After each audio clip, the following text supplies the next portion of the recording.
Good afternoon friends. Next lecture છે દ્રવ્યગુણની અંદર 20 થી 26 ડ્રગના વિશે અભ્યાસ કરો, એના સિનોનિમ્સ વિશે અભ્યાસ કરો.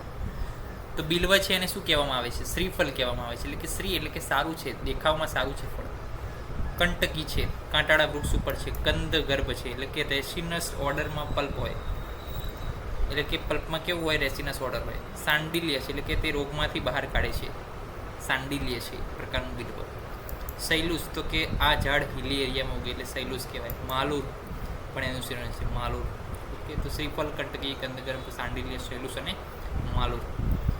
બ્રાહ્મી એના સિનોનિમ જોઈએ તો બ્રાહ્મી જે છે એ આપણે મગજ ઉપરથી લઈએ છીએ. તો બ્રેઇન જે છે એ વિદ્યા, આપણા અંદર શું સ્ટોર થાય? તો કે એજ્યુકેશન છે અથવા કંઈક ને કંઈક લર્નિંગ છે એ બ્રેઇનમાં સ્ટોર થાય.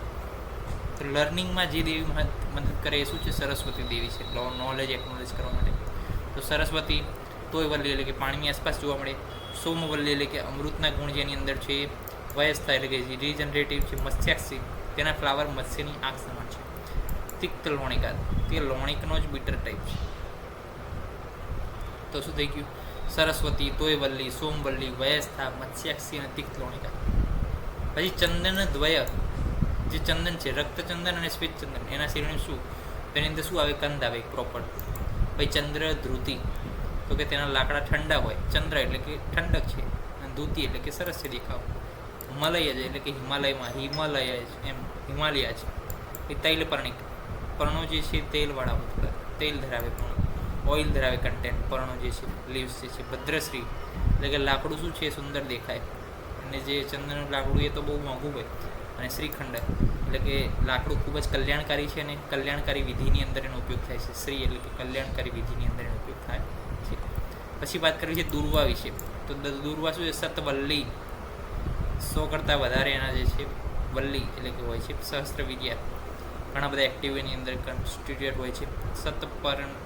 પરવિકા, સતપરવિકા એટલે કે 100થી પણ વધારે એની અંદર ગાંઠો છે. અનંતા એટલે કે ઘણો સારો વિકાસ છે. અનંત વિકાસ છે. ભાર્ગવી અને રૂહા એસેના નામ છે દુર્વાના. ધાતકીના શું નામ છે? ધાતુ પુષ્પી, તામ્રપુષ્પી, બહુપુષ્પી. આ 3 પુષ્પ ઉપરથી. સુભિક્ષા અને વહની જ્વાલા, સુભિક્ષા અને વહની જ્વાલા.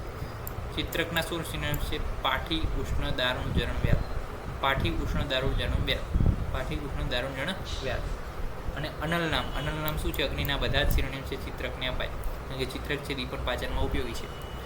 દાડિમ વિશે વાત કરી છે લાસ્ટમાં, તો કે રક્તબીજ છે. જો દાડિમના બીજ કેવા? રક્તબીજ છે. કરક હોય એટલે કે સમુદ્રમાં હોય, એટલે સમૂહમાં હોય, સમૂહમાં હોય. દરેક બીજ એકબીજા સાથે કનેક્ટેડ હોય. દંત બીજ તો કે જેવું ગમ્સ હોય એવું જે છે એનો નેચર છે, કે ઉપર રેડ પછી થોડું વ્હાઈટ હોય.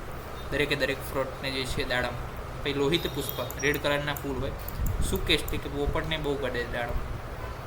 પોપટની ચાંચ જેવો રંગ હોય છે. સુક ઈષ્ટ, સુકેષ્ટ જે ઈષ્ટનો ભાગ છે, આગળનો ભાગ છે સુકનો, પોપટનો, ચાંચનો, એના જેવો રંગ છે દાડમનો. ઓકે, તો એ જે છે દાડમના સિનોનિમ્સ થઈ ગયા. રક્તબીજ, કરક, દંતબીજ, લોહિત પુષ્પ અને સુકેષ્ટ એ પોપટના ચાંચ જેવો છે એનો રંગ હોય છે. તો આ થઈ ગયું 20 થી 26 ડ્રગના સિનોનિમ્સ દ્રવ્યગુણની અંદર ડિવાઇડ એન્ડ લર્ન ટેકનિકથી. નેક્સ્ટ લેક્ચરની મળીશું બીજા 6 ઔષધ વિશે જાણકારી સાથે. ત્યાં સુધી રજા આપશો. જય હિન્દ, જય ભારત, જય આયુર્વેદ, જય ધન્વંતરી. નમસ્કાર.